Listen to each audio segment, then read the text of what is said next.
Pocket pistols. I was recently blessed with a new pocket pistol, and I thought it'd be a good time to talk about that. Not just the one that I got, but pocket pistols in general. It's been a while since I've talked about them at any length, so that's the topic du jour. Welcome to the podcast, where we talk about guns, tactics, gun-related stuff the right way with God Almighty at the center. Biblical, Judeo-Christian values, and real-world first-hand experience. With that, military, law enforcement, private security, contracting, competition shooting, and some other stuff, bio bullet points in the show notes. Blessed be the Lord my rock, who trains my hands for war and fingers for battle.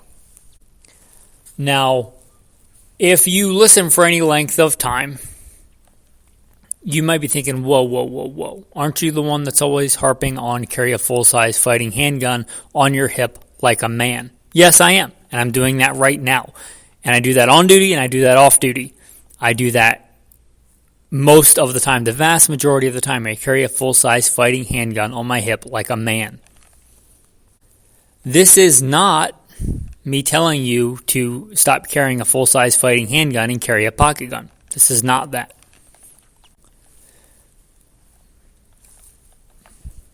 This is not me telling you to move into an HOA and get a job with a bunch of Karens in the HR department that won't let you carry a handgun, or like a real man's handgun. That's not me telling you to do that either.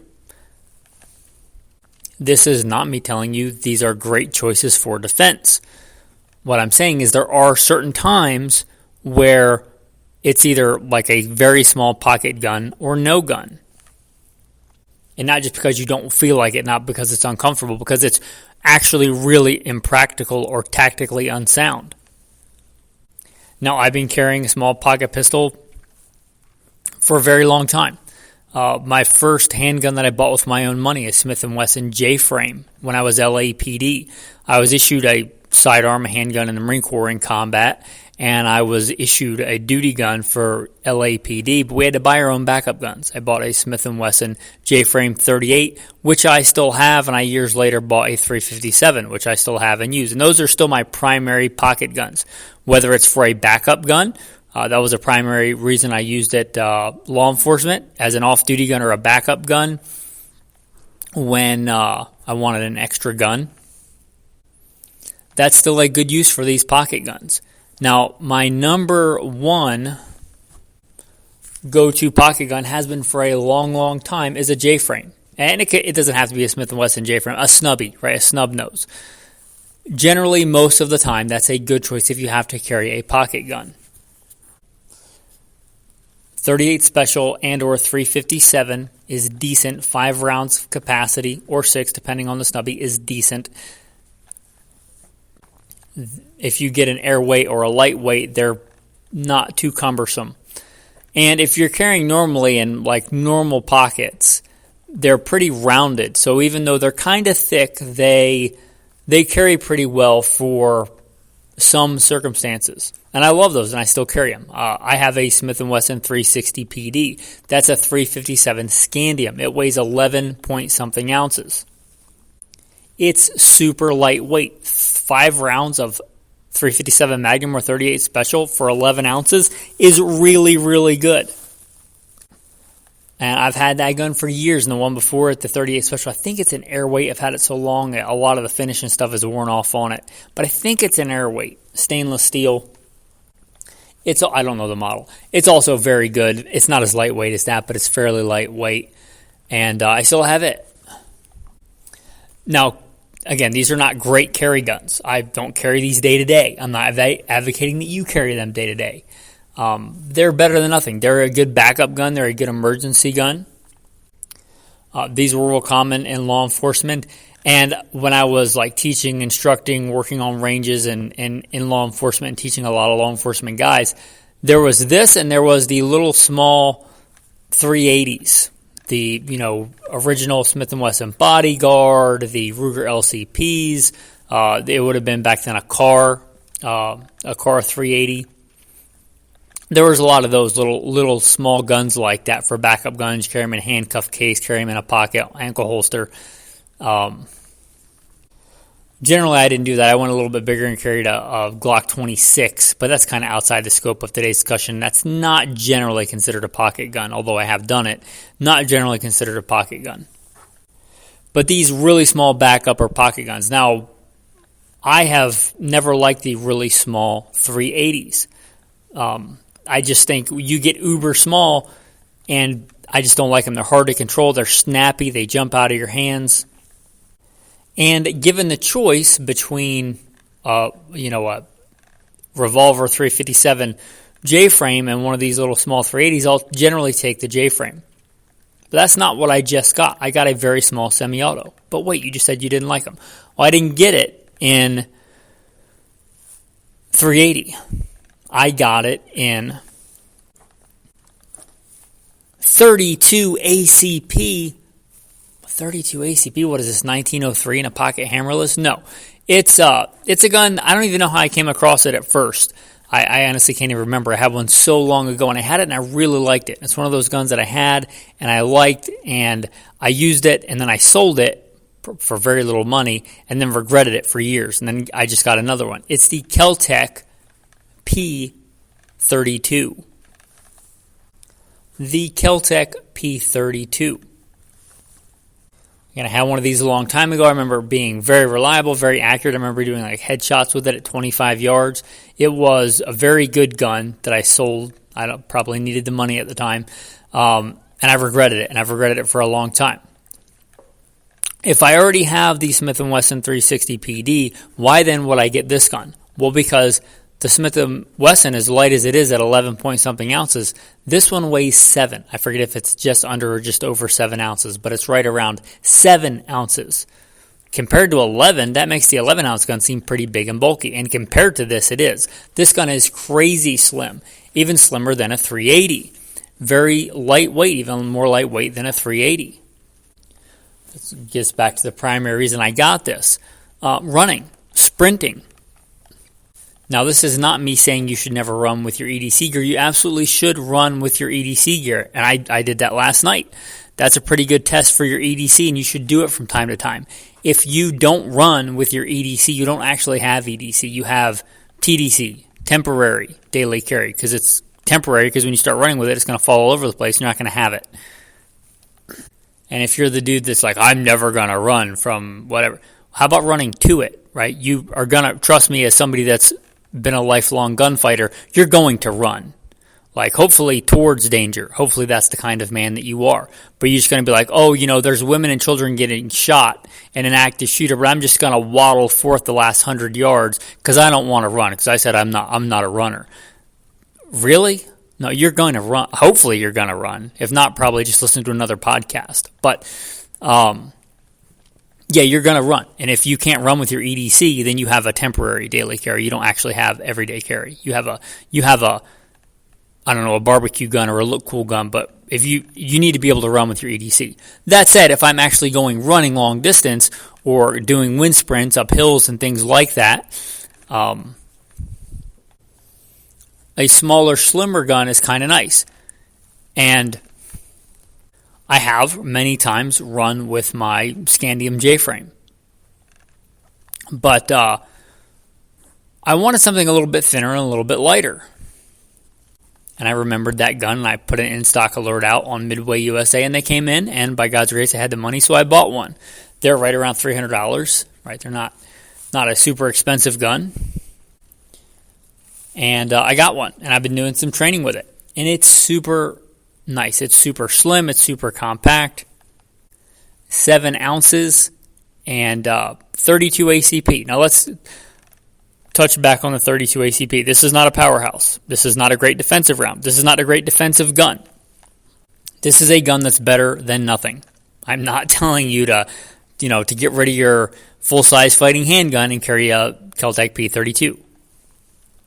I'm telling you, if you're doing wind sprints, or going on a really long run, and it's something you're going to carry, that's better than not having one. Carry a knife, carry a little small pocket gun. The reason I like slim is I can suck it in real tight around my waist, and it doesn't bounce around when I'm sprinting. Whereas if it's actually in my pocket, like I would normally carry a pocket gun, it does bounce all around. So having a slimmer gun, J-frames are great for actually in the pocket, not super great for, super tight in the waist. Or even if I have it in my pocket, if I'm exercising, the lighter is, the less it's going to move around if I'm doing something like kettlebell squats or something like that, right? Kettlebell swings, whatever it is. So for that kind of stuff, yeah, it's way better than nothing. And again, why 32? Well, it's still a center fire round. I'm not the guy that tells you should never carry a 22 LR for your carry gun. My wife carries a 22 LR for her carry gun. Why? Because she has a full-size handgun, but she doesn't generally carry it. She's not like me. She's not generally dressing around the gun, and she's not a man. It's not her duty to protect society the way it should be yours and mine to protect society. So she carries a smaller gun. She carries a compact, right? She carries a compact 22, a Smith & Wesson M&P 22. It's fairly lightweight, but it's still a mid-size 22. So I'm not the guy that's telling you should never carry a 22 for defense because my wife does it. She shoots it very well. She'll actually get out and enjoy practicing with it, which is more important. But the 32, getting back to that, is a center fire round. Now, there's also the 25 ACP, but I'm not aware of really any modern lightweight handguns chambered for it. If there was, I might have looked at it. But the 32 is arguably a little bit better than a 22 long rifle. But the big benefit, as far as ballistics go, terminal ballistics, the big benefit, however, is that it is a center fire, which means it's generally going to be more reliable than a rim fire. I don't care how reliable you think your rim fire is, it's not going to be as reliable as a center fire, all other things being equal. So that's a big benefit. And yeah, it's a semi-rimmed cartridge, but it feeds just fine out of semi-autos. It was designed to feed out of semi-autos. It's been feeding out of semi-autos since at least 1903, because I know the 1903 pocket hammerless, I believe, is originally in a 32. So it's at least that old when John Moses Browning designed it. It's a good cartridge for what it is. I'm not telling you it's a great defensive cartridge. And also, I harp on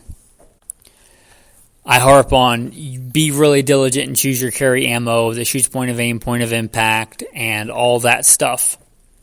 Get a good proven street load for your general carry gun. Again, this is not my general carry gun. For this, I chose a truncated cone type bullet that I'm banking on not expanding, right? Because it's a minimal cartridge. If it expands, it's likely not to penetrate deep enough. It's not a great cartridge. It's not a great defensive cartridge. I'm not making that case. I'm saying if it's between this and nothing, this is better than nothing, and I'll make the best choice that I can. So I chose truncated cone bullets that I'm banking on not expanding and just getting enough penetration.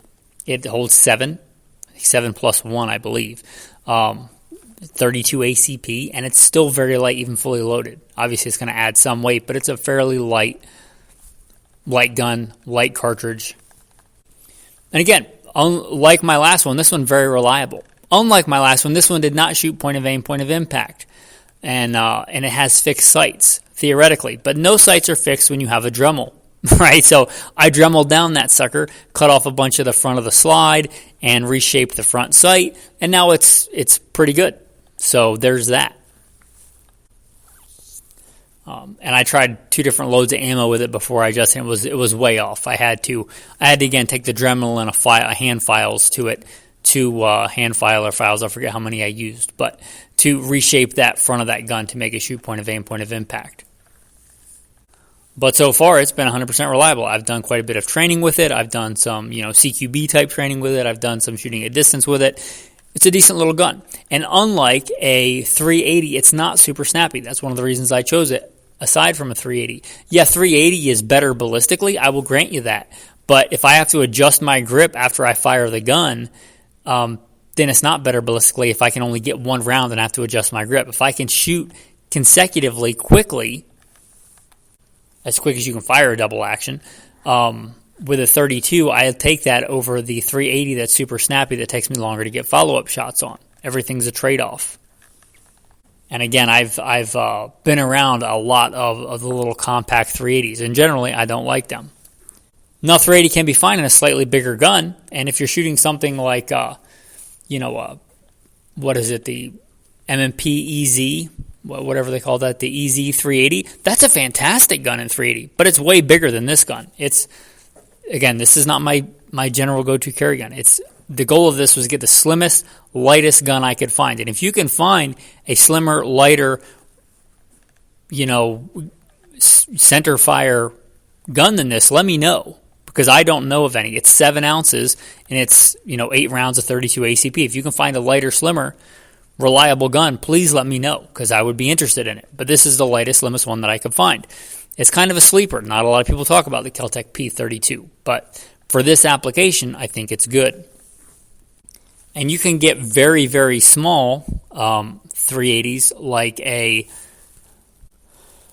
LCP, which I often rag on, because I don't think that should be your primary carry gun. This is not my primary carry gun. But a little 32 ACP is not as small, it's not as light, and in my experience is harder to shoot than a little 32. So I'll take the 32. That's why I did it. I think I even paid more for this than I probably would have paid for a little small 380. But it's what I wanted, and again, I had experience with it, and I really like it. Now, this is one of very few modern 32s. I think Beretta still makes one, but the Beretta one is going to be heavier because it's more metal. But this is not me telling you to get rid of your 9mm and carry a 32. This is not me telling you to stop carrying a full-size handgun on your hip and carry a little 32 in your pocket, or sucked in tight in a running belt or something. This is not me telling you to do that the vast majority of the time. But if it's between a really, really small gun, a non-permissive environment or something like that, and nothing, it's a decent choice. And this may not even be the best choice for you. Maybe super lightweight is not super important to you. If you don't care about the weight because you're carrying it in, like, let's say pants with a belt, and it still has to be super small, you might go with a much heavier gun that's still very small. So maybe weight's not super important. Maybe you'd rather go for more power. I certainly wouldn't fault you for that. And again, my general go-to, if I'm doing a pocket gun and not let's say a proper handgun, it's still the 360 Smith & Wesson. It's still the 357 Magnum 5-shot. That thing's a beast to shoot, but it's a revolver, right? I've got the little small splinter grips on it. I can death grip it, and I can do some decent work with that gun. Again, it's not a combat handgun. I'm not telling you that's what you should carry most of the time. But for a backup gun, or for a time when you can't carry a full-size handgun, not because the HR lady told you shouldn't, but because it's a bad tactical decision, then yeah, it's better than nothing. That's still my general go-to for a small gun.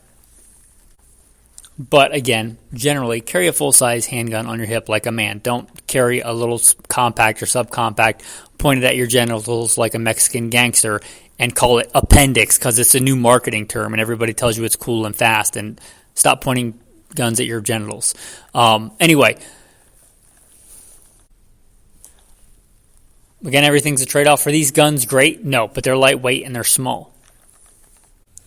Obviously, considerations for pocket carry or super small carry is how are you going to get to it? Gun does you no good if you cannot get it out and into action quickly enough. Some of these guns are so small, like you can just have them in your hand, running or whatever, and they can't even really be seen. They're so small. So that's, assuming that's legal where you are. But that's an advantage. If you're pocket carrying and you can have your hand on the gun in situations where you normally couldn't and advertise it, obviously that's going to make your draw way faster. So take every advantage you can get. You're already handicapping yourself by carrying a tiny gun. So think about tactics like that, carrying your hand on the gun when it's appropriate, and safe. Obviously keep your fingers straight off the trigger so you're ready to fire. But having your hand on your gun in a hoodie, jacket pocket or something, that's a tactical advantage. It's going to be way faster to draw with your hand already on the gun than having to get your hand on the gun, generally. Doing things like having a pocket holster, if you're going to carry in your pocket, where the holster comes most of the way up out of your pocket so that when you draw it doesn't get snagged. And obviously have it in some kind of holster, some kind of container, right? Don't walk around with a gun in your pocket with no holster. I don't care if it's double action or not. It's just bad tactics. And that's going to lead me to a tactical tip of the day. If you are going to do that, they make holsters that are somewhat sticky on the outside so they catch, just the small minimalist holsters that catch in your pocket so that the holster stays in your pocket. If the holster does not have that or it's not aggressive enough, you can take skateboard tape or sandpaper with glue on it, right, and glue it onto the holster so that it's really sticky, so that it's really abrasive and catches inside a pocket so that the gun comes out and the holster doesn't. So that's a little tip for you there. If you have a holster that when you go to draw it, it's coming out on the gun or with the gun, put some of that skateboard tape or something like it on the outside of the holster so that it catches in the pocket. Which is going to bring us to the tactical verse of the day. The Lord is a man of war. Yes, that's a verse in the Bible. Right, God is not a pacifist. The Lord is a man of war. Exodus 15. Right, and Jesus is God. And when Jesus returns, in Revelation, he has wrath. The wrath of the Lamb. You can read that in Revelation. Same God. He doesn't change. Those are some tactical verses of the tactical verse of the day. Exodus 15, the Lord is a man of war. Something to chew on. With that, thanks for listening and have a blessed day.